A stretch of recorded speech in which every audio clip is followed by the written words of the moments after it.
Lunes Cívico con Nahum Valladares. Hola amigos, ¿qué tal? ¿Cómo están ustedes? Muy buenas noches, sean bienvenidos a su Lunes Cívico. Comayagüela, la ciudad gemela. ¿Cuánta historia tiene Comayagüela? Tanta como Tegucigalpa.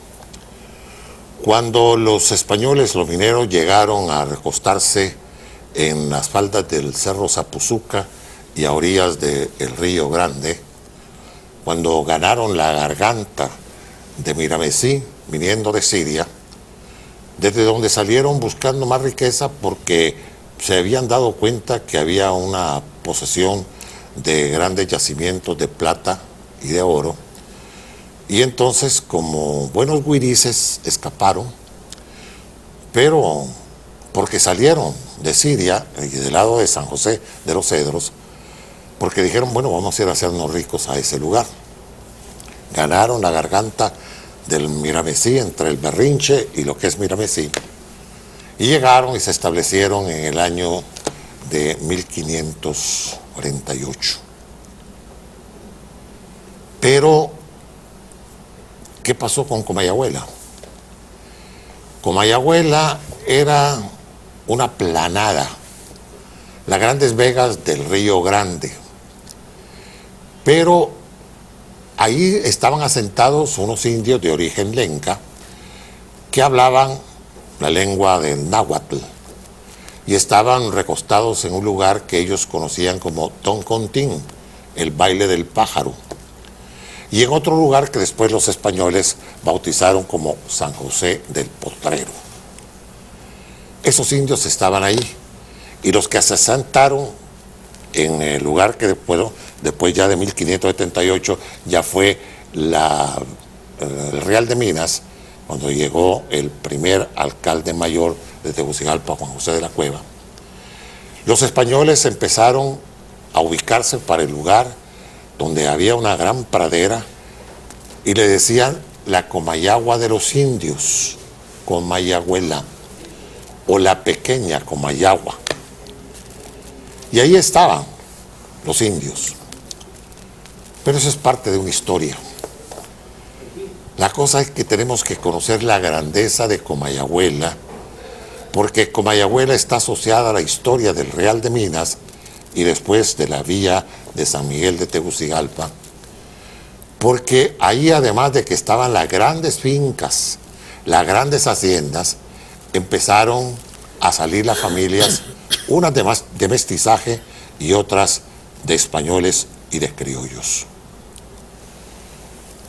La cuna de cuántos ilustres varones ha sido Comayagüela. Voy a mencionarles así algunos. Rómulo Ernesto Durón, Rafael Eliodoro Valle, Guillermo Bustillo Reina, Rafael Coello Ramos, Luis Andrés Zúñiga. Bueno, estoy dando nombres así, sin dejar a la gran figura, la estelar figura de Comayagüela, el poeta Juan Ramón Molina. Y así podemos irles mencionando una cantidad de nombres. Comayagüela cultural. ¿Y por qué hoy tenemos así el tema? Porque queremos dedicárselo también a una institución que nació un 2 de febrero del año de 1940, la Escuela Nacional de Bellas Artes. Una escuela que también, primero de la mano de Arturo López Rodesno, ahí se hicieron las grandes figuras de la plástica hondureña. Y ahí fueron maestros, entre ellos Pablo Zelaya Sierra, ahí fueron maestros Max Euseda y tantos otros grandes pintores y artistas nacionales. Hoy quiero hablar de eso porque estamos en la víspera de una exposición que se hará en Bellas Artes y además de una conferencia magistral que dictará nuestro invitado en la noche de hoy. Me refiero al licenciado Jubal Valerio. Hola. ¿Cómo estás, Jubal? Bienvenido. Muy bien, muchas gracias, Nahum. Siempre contento de compartir contigo este tan gustado programa. Vamos a ver, Jubal.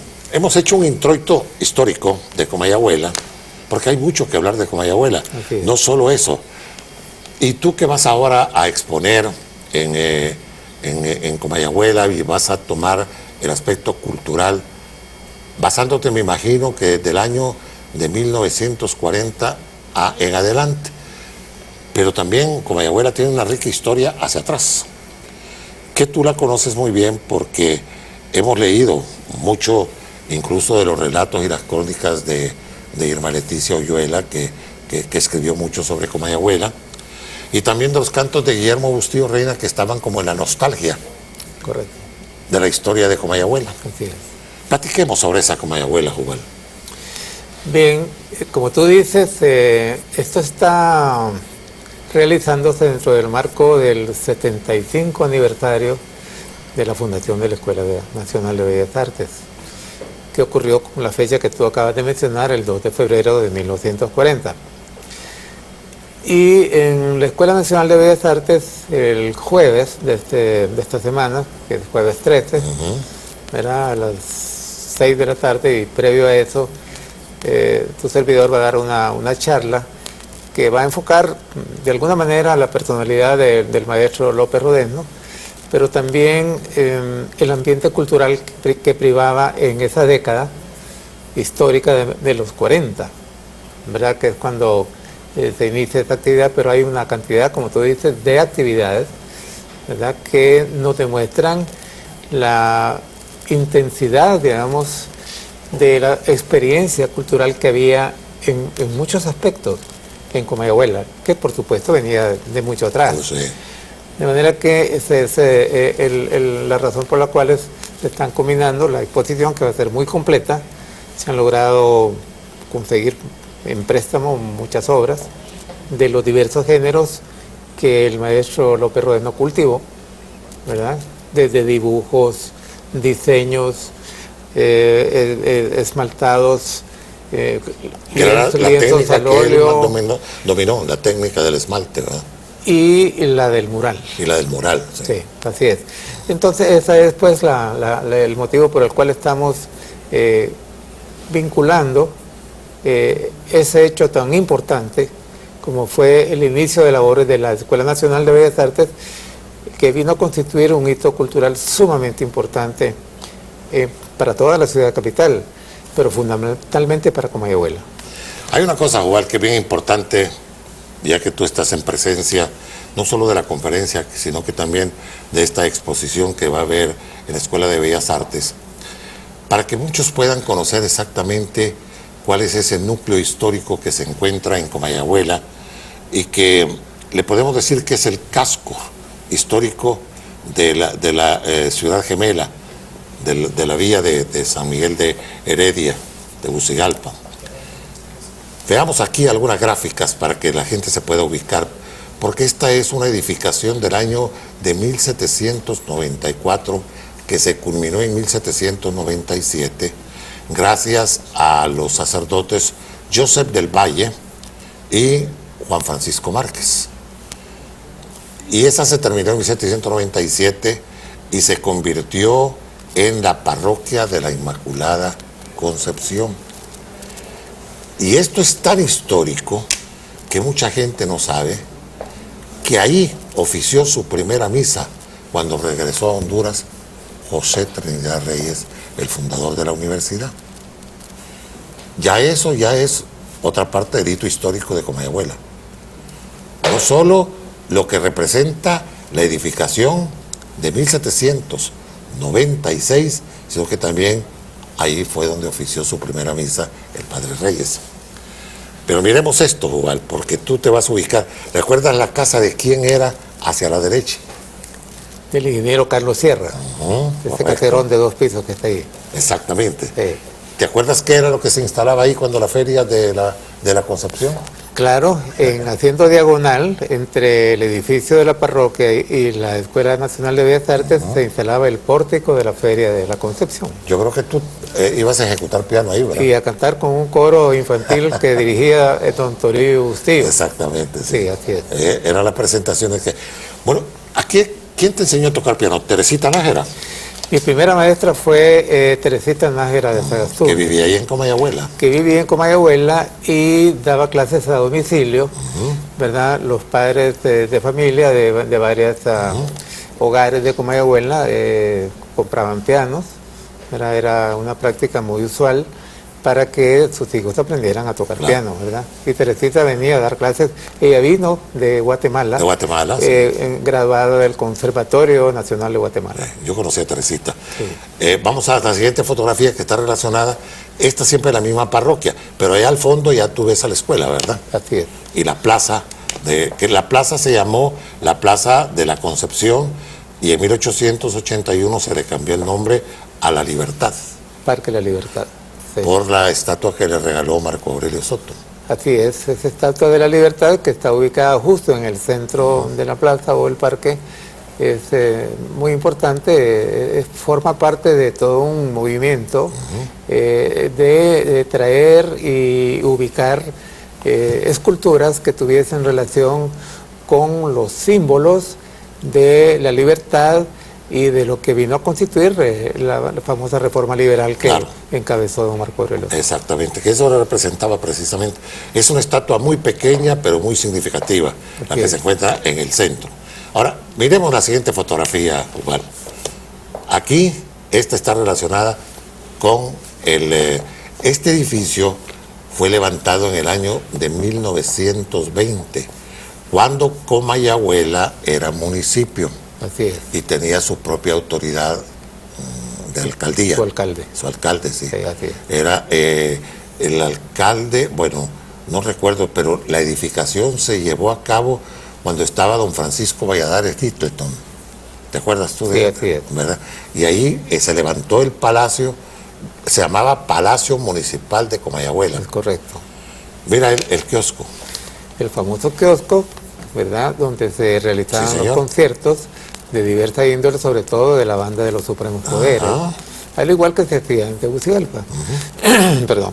Y ahí esto es interesante porque tú lo dijiste, ese es como el núcleo del casco histórico y del centro cultural de Comayagüela. Exacto.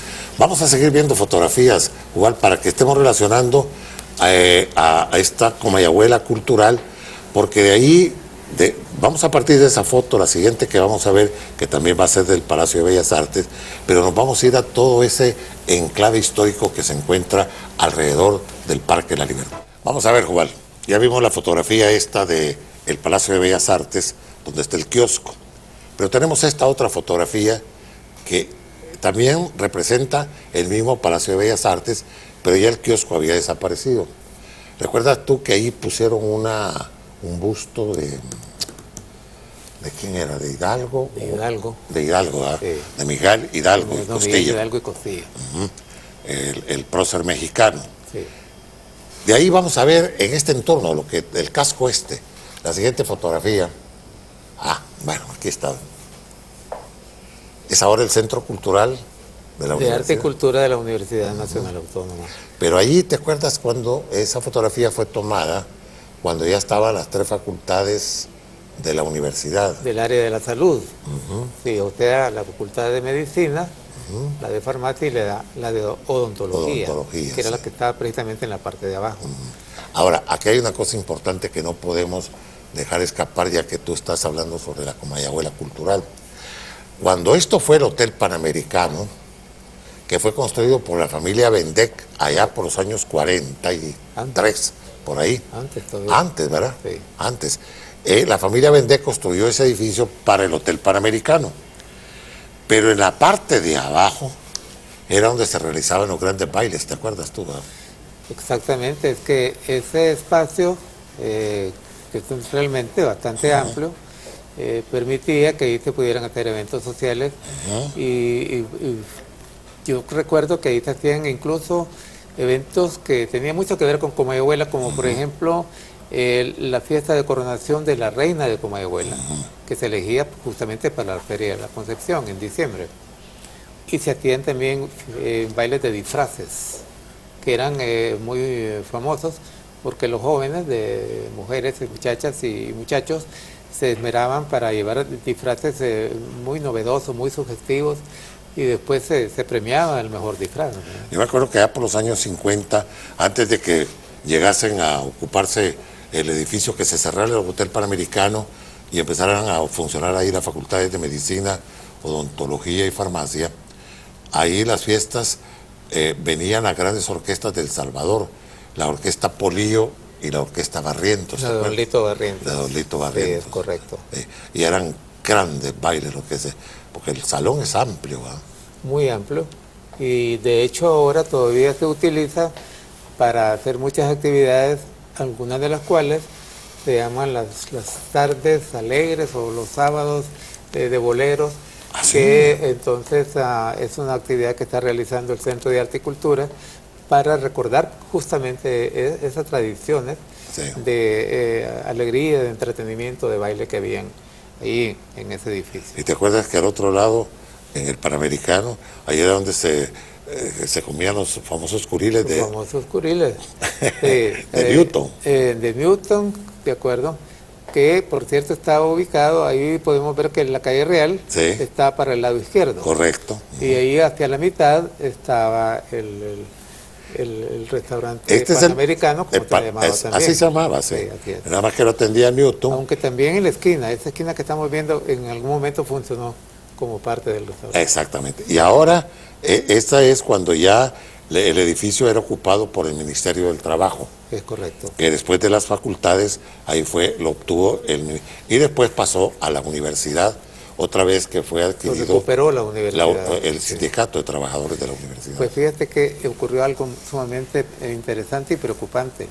Ese edificio, después del MINSH, se fue el Ministerio del Trabajo, quedó abandonado, y gracias a que estaba sólidamente construido, no se derrumbó. Sí. Pero hubo una necesidad de remodelarlo y de hacer todo un trabajo de reconstrucción para convertirlo en lo que ahora es, que Sí. es sumamente hermoso. ese Hermosísimo. edificio. Yo estuve el otro día ahí en una exposición en la segunda planta, creo que fue, de Evaristo López Rojas. Ajá, de fotografía. De fotografía, Sí. preciosa exposición. Bueno, veamos ahora la siguiente fotografía. Esto sí es algo que tenemos que apreciar. Aquí no estaba todavía construida la Plaza Colón, No. porque esta fotografía fue tomada por Irías en el año de 1881, el Mercado San Isidro. Pero mira tú, la avenida que está aquí a la izquierda, Es la Quinta Avenida. es la Quinta Sí, Avenida, así es. la Quinta Avenida de Comayagüela. Y algo interesante, Nahum, es que sobre la Quinta Avenida solo se observa una acera y no se aprecia mucho, pero hay varias puertas, porque los puestos del mercado eran cerrados. O sea, se abrían para que la gente llegara a comprar. Claro, claro. Pero al terminar el día se cerraban con candado y las adjudicatarias de los puestos. Yo te lo cuento porque mi abuela paterna tuvo un puesto ahí y me llevó a conocerlo. Ah, sí. ¿Verdad? Y era aquella cosa tan limpia, tan segura. ¿Frente a la plaza tan- o sobre la Quinta No, Avenida? sobre la Quinta Avenida. Ah, sobre la Quinta Avenida, sí. Y luego vino la construcción del Parque Colón, ¿verdad? Exactamente, que se colocó en el año de 1883 en el gobierno del general Luis Bográn la estatua preciosa en mármol del almirante genovés Cristóbal Colón, que la destruyeron allá en la Cuando lo comunidad. llevaron ahí para el lado de, cerca del aeropuerto de Toncontín. Así, en la Comunidad Económica Europea. Veamos la siguiente fotografía de la Comayagüela cultural. ¿Y esta qué recuerdos te trae? Muchos recuerdos. Y esto todavía está ahí, porque ahí están juntas dos de los centros educativos primarios más importantes de Comayagüela, la Escuela República Argentina, que era para niñas, Sí. y la Escuela Lempira para varones. Sí. Esta escuela fue fundada... Ese reloj que tiene arriba, Exactamente. muy emblemático. Este es de los años 30, ¿verdad? Sí. Creo que fue en el gobierno del doctor Vicente Mejía Colindres, Sí. que se inauguraron las dos escuelas, la República Argentina y la escuela Lempira. Sí. Prácticamente eran las escuelas emblemáticas de Comayagüela. Sin duda alguna. Sí, así es. Y ahí te voy a decir una cosa también. En el patio central, que divide a las dos escuelas, ahí había una especie como de teatro, ¿verdad? Sí. Al aire libre. Era un teatro, en realidad, eso sí yo no lo recuerdo muy bien, si estaba techado o no, pero fue un teatro muy bonito que se construyó y fue obsequiado por el gobierno de Argentina a Comayagüela. Avellaneda era, ¿verdad? Era el Teatro Nicolás Avellaneda, que ahora se reconstruyó y volvió a tomar el nombre que es un prócer argentino, y el embajador de Argentina en el gobierno del general Carías hizo esa donación y se construyó ese teatro muy bonito, con proscenio, con butacas, con un escenario, bueno. Ah, pues entonces sí lo techaron. Sí, sí lo techaron, definitivamente estaba techado. Y era algo que se comentaba mucho, que cuando se hacían presentaciones de teatro ahí, casi todas eran hechas por alumnas de la escuela. Y el general Carías venía con su gabinete caminando por toda la zona esta del mercado, bajaba a la Quinta Avenida y llegaban y se sentaban a ver las presentaciones de teatro. O sea que esto fue una cosa muy importante para la cultura. O sea, estas cosas no se saben o no se recuerdan, pero ahí había mucha actividad. Y en la escuela La Empira eran famosas las dramatizaciones que se hacían para el 20 de julio, para recordar el martirio del héroe, del Indio Lempira. Qué bonito. Bueno, pues aquí podríamos haberles puesto más fotografías, pero quiero que también hablemos con Jubal Valerio, porque en esta conferencia él va a abordar la parte cultural relacionada de los años 40 hasta este momento en que nos encontramos, 75 años de vida cultural de Comayagüela, porque Comayagüela tiene mucho que tenemos que ver, y yo no sé si tú lo vas a abordar, porque habían, por ejemplo, los acontecimientos que estaban ligados con las celebraciones patronales de la Inmaculada Concepción el 8 de diciembre, pero hay que recordar a muchos de esos personajes que no pueden ser marginados de la historia de Comayagüela. Uno de ellos era el coronel Terencio Z. Amador. ¿Recuerdas tú los tío vivos? Él tenía los tío vivos, tenía los caballitos, ¿verdad? Que eran parte de los entretenimientos de la feria.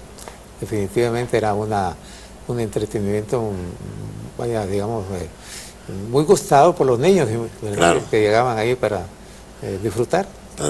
Bueno, pues vamos a seguir hablando con Jubal. Claro, él no nos va a revelar muchas cosas aquí, porque entonces no va a tener el peso para que ustedes puedan ir el día jueves 13 ahí al Palacio de Bellas Artes, para que puedan compartir con él esas experiencias fabulosas de la Comayagüela cultural. Vamos a ver, Jubal, platiquemos de algunas de las cosas que están relacionadas con las tradiciones y las costumbres de los comayagüelas. ¿Qué puede ser que puedas remitirte más que todo a la Feria de Concepción? Pero habían otras celebraciones que se daban en Comayagüela. ¿Las recuerdas tú? ¿Cuáles eran esas?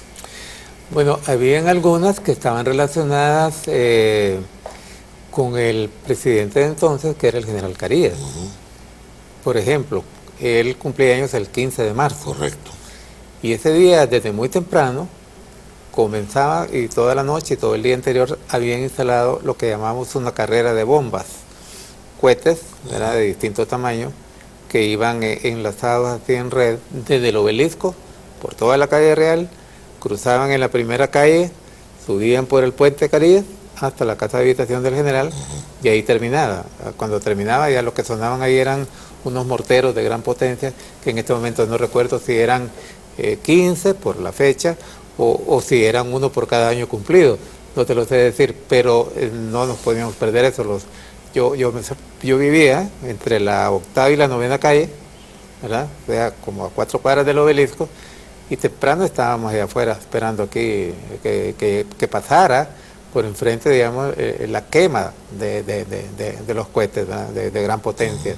Pero uno sentía que venían desde el obelisco, y cuando pasaban por enfrente, ya era ver y oír aquel estruendo de cohetes, ¿verdad?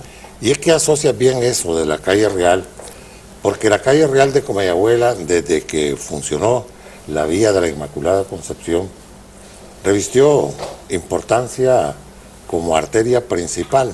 Así es. Porque era la arteria que comunicaba al Puente Mayor, que se inauguró en el año de 1821, en abril de 1821, y comunicaba desde el Puente Mayor hasta caer a un puente de madera original que pasaba sobre el río Guasarique, que después, en 1893-94, el doctor Policarpo Bonilla Vázquez construyó lo que se llama el puente de Guasarique. Así es.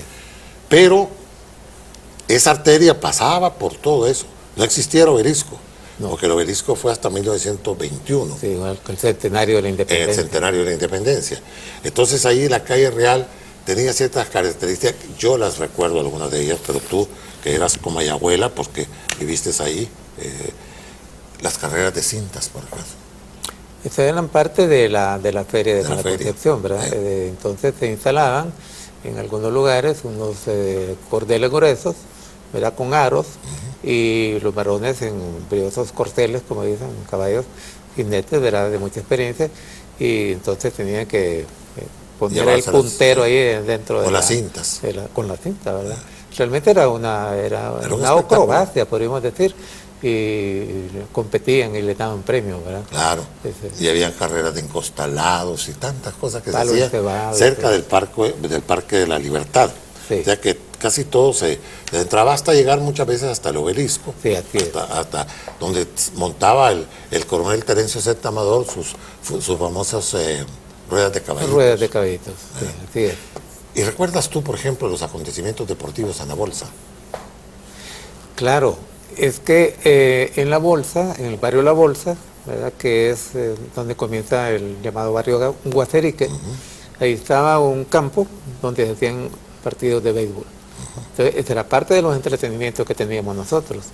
Íbamos a ver esos partidos de aquellos grandes equipos de esa época, jugadores realmente brillantes, y eso era parte de lo que, porque no existían todavía los estadios especializados que están ahí en la zona ahí del Juan Alaines. Bueno, sí, donde está ahora Banadesa, ahí era el Campo Nueva Era, Correcto. atrás del cuartel de veteranos, ¿no? Exactamente. Eso era una planicie que también servía como campo deportivo. Claro, sí.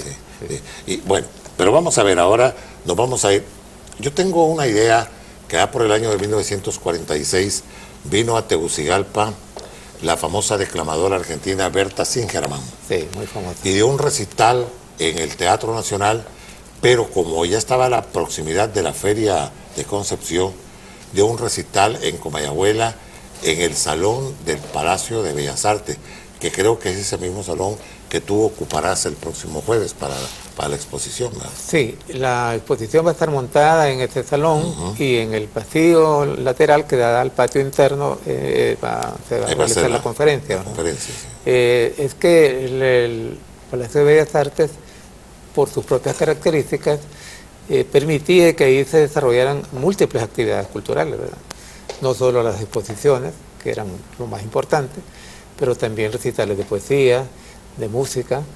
Entonces era un centro cultural y sigue siendo, afortunadamente, un centro cultural que con mucha poder de convocatoria, ¿verdad? Y lo demuestra el entusiasmo que tienen ahora todos estos muchachos que estudian artes plásticas para celebrar el 75 aniversario de la fundación. Sí, es bonito. Ahora, ¿recuerdas tú, Jubal, en esas familias de Comayagüela, viejas familias de Comayagüela, especialmente en la primera avenida de Comayagüela, donde se encontraban, entre otros, los descendientes de don Rómulo E. Durón? Correcto. Vivía Jacinto Octavio por ahí en la primera avenida. Ahí vivían, como más o menos a la altura de la tercera calle, en la intersección de la tercera calle con la primera avenida. Frente a la clínica de Manuel Guillermo Zúñiga Medal, ¿verdad? Sí, también una casa que era muy emblemática, un caserón también, ¿no? La de Makarov. La de Makarov, el famoso médico, ¿verdad? Porque quedaba justo bordeando el río Grande. Exacto, sí. Que por ahí era donde llegaba Juan Ramón Molina a tomar sus baños, Sí. ¿verdad? Ahí fue donde se inspiró con la pesca de sirenas. Con la pesca de sirenas. Exactamente. Ahora vamos hacia más arriba, porque más arriba estaba en la esquina la casa donde vivía el poeta Luis Andrés Zúñiga, ¿no? Así es. La familia Zúñiga, pues. La familia Zúñiga, cuya hija, doña Julia Zúñiga Bain, que era muy amiga de mi madre, después pasó a vivir en la segunda avenida de Comayagüela. Sí, una casa de dos pisos. De dos pisos, muy bonita por cierto, que estaba ahí más o menos a la altura de la cuarta o quinta calle. Ahí cerca donde vivía don Fernando Cepeda Durón. La casa de don Fernando Cepedrón era sobre la primera avenida siempre. Siempre. Como bajando de Bellas Artes. Claro, claro. Sí. Bajando, o sea que la calle donde se construyó el puente Juan Ramón Molina. El puente Juan Ramón Molina estaba una cuadra atrás o 2 cuadras atrás, porque ahí la casa que había ahí era de la familia Calderón, De don Manuel. de don Manuel Calderón.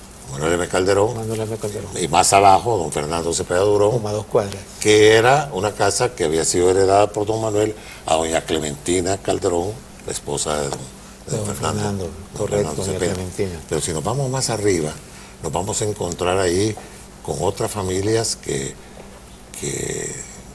también eran parte de la historia de Guillermo Bustillo Reina, por ejemplo. Sí, el poeta Guillermo Bustillo Reina. Tal vez quien también estaba por ahí, que también era poeta, era Marco Antonio Ponce. Ah, Marco Antonio Ponce, Sí. el fundador. Era deportista. El fundador del Motagua. Por eso, ese es el tema, ¿verdad? Sí, sí. Que era multifacético. Sí, sí. Poeta, hombre galán, bien Jurisconsulto. parecido. Un hombre importante que, por cierto, murió joven. Murió joven. Sí, Era un atleta también. un ¿verdad? atleta. Sí. Y el fundador del equipo Motagua, ¿verdad? Que antes se llamaba Las Águilas. Las Águilas.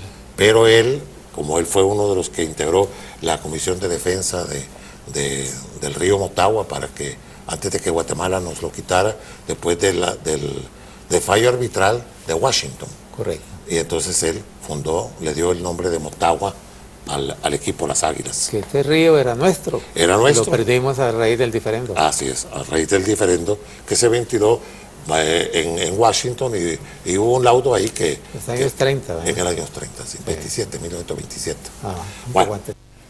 Bueno, vamos a hablar porque me imagino que tienes contemplado en ese programa hablar muchas cosas, no solo de las tradiciones de Comayagüela, sino que también un recuento histórico de todo lo que... Porque Comayagüela tiene un despliegue tremendo en desarrollo desde los años 40, cuando se empiezan a adoquinar, por ejemplo, la calle Real. Al final de la década del 40, ya en el mandato del Del general doctor Carías. Juan Manuel Galvez.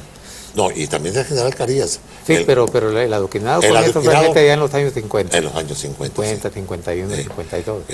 Que la calle Real, que la Primera Avenida, que la Tercera Avenida. En la Tercera Avenida también vivía una serie de personajes, entre los que recuerdo al profesor Amílcar Raudales Sí. y a sus hijos, a Drúbal y Drúbal, Marta, y Sonia, Marta, Raúl. sí, y Raúl. Sí, Pero Marta, que es la primera médico hondureña. sí. El padre Chilo, Basilio Gómez. Basilio Gómez, Sí, así es. ahí vivía también. Era más bien en la Cuarta Avenida. En la Cuarta Avenida, sí, Sí. porque era la continuación de ahí de la escuela de la Normal de Señoritas, Sí, que estaba en la esquina. exactamente. Lo que ahora pues se convirtió, bueno, el internado más bien. El internado, sí. Sí, porque lo que ahora es la Higueras. Y bueno, ahí es era la normal, escuela. Era la escuela. En la escuela normal. Y el Normal otro de era el señoritas. internado, que ahí también funcionaba el jardín de niños. Correcto. El Jardín Nacional de Niños. Sí, Sí, muy correcto. sí, sí, que lo Y tenía la luego estaba la profesora. Escuela Paraguay también. Sí, ahí, que lo tenía la para niñas. profesora Carmen Ramírez. ¿Verdad?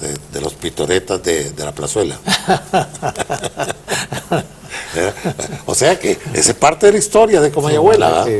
Sí. Estaba recordando de que en lo que ahora es la policlínica, era un caserón también, Sí. de madera, que vienen las monjitas, las hermanas del convento de Baden-Baden, de Alemania, que las trae el doctor Salvador Paredes, y comienza un centro asistencial ahí, que el doctor Paredes venía de Trujillo, Sí, después de regresar de Francia. Y él obtiene toda una historia sobre cómo obtiene el edificio, el local, y comienzan a dar servicio ahí eran 20 hermanas que él logró contactar en Alemania y las trajo, y ellas hacían un trabajo asistencial de eran primera. las enfermeras Y ahí funcionó la Escuela Normal de Varones, así es. antes de pasarse a la Alhambra, Sí, sí, en La Leona. sí, sí. Y ese edificio, que ahora eso está modernizado. Bastante, ya tiene como 5 pisos. Sí, ya tiene Todo 5 un- pisos. Y en la esquina estaban los Vázquez Cabo. La famosa panadería La Española, La Española. que eso es parte también de las tradiciones de Comayagüela, Claro. ¿verdad? Y en la calle Real, la familia Flores, que tenían un nacimiento también muy importante para diciembre, que la gente lo visitaba. Y el pan de yema que hacían era una maravilla, ¿verdad? compitiendo con las famosas familias Salgado de Tegucigalpa y otras panaderías de estas artesanales, en las que hacía un pan de primera, ¿verdad? Porque recuerda que en los patios estaban los grandes hornos, ¿no? Así es, así es. Y todo eso es parte de las tradiciones de Comayagüela, que algunas se han perdido y otras están tratando de recuperar. Esa es parte de la actividad que está haciendo el Centro de Arte y Cultura, recuperar las tradiciones, y lo está logrando. Yo creo que, ya que estamos hablando de ese entorno de ahí, que está recuperando toda su pujanza cultural, es bueno que la gente vaya, y hay como más seguridad ahora, está más iluminado, hasta de noche se puede llegar ahí sin mayores temores como los que había. Ahora, lo que hay que buscar es rescatar también el Templo de la Inmaculada Concepción. Ese tiene problemas serios, porque los autobuses que pasan por ahí pesados hacen un estruendo, y además la vibración provoca que se vayan deteriorando las paredes, y urge de una intervención, ¿verdad? De tipo arqueológico y de tipo constructivo, para que no vaya a perecer ese templo tan importante. Además hay mucha corriente subterránea de agua. Toda Comayagüela tiene tiene problemas serios. Problema. Fíjate que, ya que habla de la parroquia y que hablaba del Padre Reyes como el lugar donde ofició su primera misa, me contaban a mí personas que vivían en Comayagüela que el maestro don Manuel Sosa, que vivía en la Primera Avenida, era el maestro de capilla de la parroquia de la Inmaculada Concepción. Tenía una orquesta. Tenía una orquesta filarmónica. Y él la dirigía, y él era el primer violín. Y me cuentan que ahí fue ejecutada una obra que desafortunadamente se ha perdido, una obra de música sacra del Padre Reyes, la Misa de Tancredo, de la que habla Ramón Rosa en su biografía. Imagínate. Que se tocó en la catedral, pero también fue tocada en la parroquia de la Inmaculada Concepción. Esa es otra de las figuras de Comayagüela, el maestro Manuel M. Sosa. Sí, don Manuel hizo una gran labor. Él era músico, como a 2 cuadras de ahí vivía don Medardo Cerrato, hermano del abogado Armando Cerrato Valenzuela, que también era uno de los músicos. Y así, una serie de personas que tocaban, varones que tocaban. Rafael Cuello Ramos. Don Rafael, que tuvo una labor extraordinaria como compositor, como director de coros, sobre todo coros infantiles. Él llegó a reunir 300 o 400 voces en el atrio de la catedral. Era una cosa maravillosa. Claro, y además la mayoría de los himnos, el himno alpino, el himno, fueron compuestos por él. Fueron compuestos por el maestro Cuello Ramos. Incluso la Triunfal Primavera, ¿te acuerdas de la Triunfal Primavera? Sí, nuestro himno del Instituto Himno del Central, sí. Es que la letra era de Augusto C. Cuello, pero la música era de don Rafael Cuello Ramos. Maestro Cuello Ramos. Sí. Orgullo de Comayagüela también. Sí. Y fíjate que algo interesante a propósito de los personajes, allí en esa calle, en la calle Real, entre 7ª y entre 8ª y 9ª calle, vivía el general Vicente Cáceres. Y de ahí él salía para irse para el Instituto Central, en el Parque La Merced, que era el director. En honor a él es que después se le pone el nombre de Instituto Central Vicente Cáceres. Yo tenía algo así como 3 años y medio, y no me puedo olvidar de eso. Cuando él murió, fue una manifestación de duelo increíble, ¿verdad? Lo llevaron en hombros, el féretro, un féretro enorme, hecho de varios tipos de madera, que no me puedo olvidar de eso. La estudiantina del Instituto Central, la banda del Central, los profesores, lo cargaron por toda la calle Real hasta llevarlo al cementerio general. Todo un personaje, quizá uno de los exponentes de la educación nacional, de mayor relevancia en aquel entonces. Ahí es con él donde se inicia la era centralista. Definitivamente.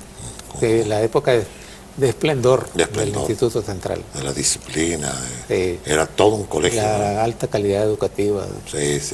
Bueno, y ahí tenemos que también Comayagüela se siente orgullosa de haber sido la sede del Colegio Salesiano San Miguel, ¿verdad? Justo precisamente en la plaza que estábamos viendo hace un momento. La Plaza Colón. Construyó la Colón. Sí, el Instituto Salesiano San Miguel. Bueno, nos vamos a una pausa, Ubal. Ya estamos casi terminando el programa. Pero qué interesante, ojalá que no te hayamos robado mucho de tu conferencia. Pero es bueno que la gente se entusiasme, porque me imagino que allá tendrás otros elementos adicionales para poder hablar de la Comayagüela cultural en los 75 años de la Escuela Nacional de Bellas Artes. Igual yo sé que no lo puedes hacer porque eso sería como adelantar mucho, pero ¿cuáles serán los contenidos esenciales de tu conferencia del próximo jueves 13. Bueno, como decíamos, esto está dentro del marco de las celebraciones de los 3/4 de siglo de la Escuela Nacional de Bellas Artes y de su primer director y fundador, el maestro Arturo López Rodés, ¿no? Entonces nos vamos a enfocar en un segmento de la conferencia en la personalidad y la obra del maestro. Y lo que significó como un punto, digamos, un enclave que generó una cantidad de actividades culturales en el entorno, ¿no? Porque realmente de ahí dimanaba toda una influencia que permitió y que se conjugó con las demás manifestaciones culturales de que estábamos hablando hace un momento, pero de las cuales pues tenemos que ampliar en la conferencia del jueves. Claro. Así es. Porque eso es importante, porque una conferencia como la que va a dictar Jubal permitirá no solo conocer la obra de Arturo López Rodés, ¿no?, sino que lo que está como escondido en esos especies como de recónditos que se forman en la historia, ¿verdad? Que nadie los quiere sacar, ¿verdad? Comayagüela es muy rica en historia. Sin duda, sin duda. En todo sentido. Porque ahí, como tú lo mencionabas, por ejemplo, el nacimiento de la policlínica, que fue de los primeros hospitales. De hecho, que yo recuerdo, Privados. solo había otro privado que era Viera. Estaba En Viera del Tegucigalpa. doctor Notter. Sí. Estaba Y entonces, también la Casa de Salud Lozano, que después se convirtió en el hospital de las monjitas Carmen. del Carmen. Sí, es correcto. O sea que en Comayagüela prácticamente era El primer el hospital. centro hospitalario importante que hubo ahí, fue la Claro. policlínica, y que sigue siendo, ¿verdad? Sí. Sí, La iglesia, que tiene un gran contenido histórico. sí, el parque mismo El parque mismo, y Bellas Artes. Bellas Artes. ¿Verdad? Pero la normal, por ejemplo. ¿verdad? Sí, es que todo ese es un entorno educativo cultural, Sí. ¿verdad? Ustedes ya fue mencionado, el Instituto San Miguel, la Escuela Normal de Señoritas, antes la Escuela Normal de Varones, y luego hay una cantidad de escuelas ahí, no solo las primarias de Argentina, la Empira, Paraguay, colegios, ¿verdad?, que fueron Sí. surgiendo. Entonces, todo eso es un entorno educativo cultural, y sobre eso vamos a desarrollar la conferencia. Bien, perfecto. Pues te deseo suerte, Jubal. Vamos a Muchas acompañarte. gracias, espero que nos acompañen y Claro. que también la gente que quiera asistir están cordialmente invitados a las 5:30 el jueves 13 de esta semana en la Escuela Nacional de Bellas Artes, Bien. en punto. Ahí estaremos. Bueno, pues hoy hemos presentado a Jubal Valerio para que nos pudiera platicar un poco de la historia de la Comayagüela cultural. Esa Comayagüela que muchos desconocen, porque la verdad es que allá por los años 50 ya Comayagüela se fue convirtiendo como en algo que se le tenía miedo hasta cruzarla. Después de los años 60 y todo eso, porque adquirió una fama por los entornos de Comayagüela, que eran las afueras, que Belén, que las Crucitas, que, ¿te acuerdas, Sí, verdad? así es. Entonces se fue haciendo así como una ciudad de miedo. Pero ahora resulta que el miedo está en Tegucigalpa también. O sea que ya Comayagüela dejó de ser eso. Igual, te agradezco mucho que hayas venido al programa de hoy. a ti. Ahí está el 1 de Subico. Ahí te estaremos acompañando el próximo jueves 13 en tu conferencia y en la exposición de Arturo López Rodés, ¿no? Y a ustedes, amigos televidentes, gracias por habernos visto, escuchado. Les espero el próximo lunes, siempre a las 7 de la noche, por la Televisión Educativa Nacional. Mientras la vida sigue y nosotros sigamos en la vida, aquí vamos a estar con ustedes. Buenas noches.